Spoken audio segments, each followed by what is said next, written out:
And we are dealing here with a very important question of how religious communities can integrate themselves into democratic polities and democratic societies.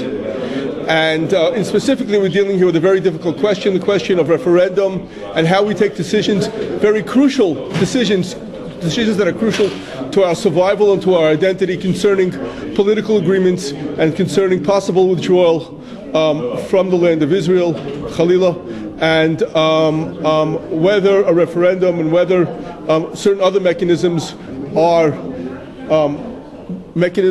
legitimate mechanisms, and whether they contribute or detract from the well-being and the strength of the State of Israel and of the Jewish people in general. So this is a very important discussion. We had extremely important discussions from the Torah side, from the side of the Torah, and from the religion. We'll have other discussions more from the democratic and civic side. Referendums have been used by democracies in various circumstances, mainly on cardinal issues.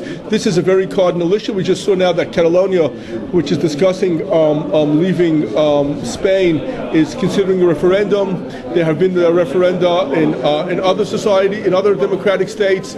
It's something which is used, even though it goes against or it departs from the normal course of government, of elected government. Here in Israel we have a democracy with elected parliament, with elected officials, prime minister, but sometimes it's been alleged that sometimes some people have argued that you need the special legitimacy of going back to the people and getting their people's approval for a certain move of cardinal and basic importance. So we're discussing this issue here as to whether, in the case of a peace agreement and withdrawal from Eretz Israel, whether the mechanism of referendum is a legitimate and constructive mechanism, or whether, on the contrary, it will weaken and lead to further disagreements and further weakening of the State of Israel. It's very clear that the people's will has a very big place in Halacha. The question is, does it have a place in Halacha as regards this issue? For example, as has been stated, it's certainly clear that a referendum or any other democratic procedure can't abrogate Shabbat.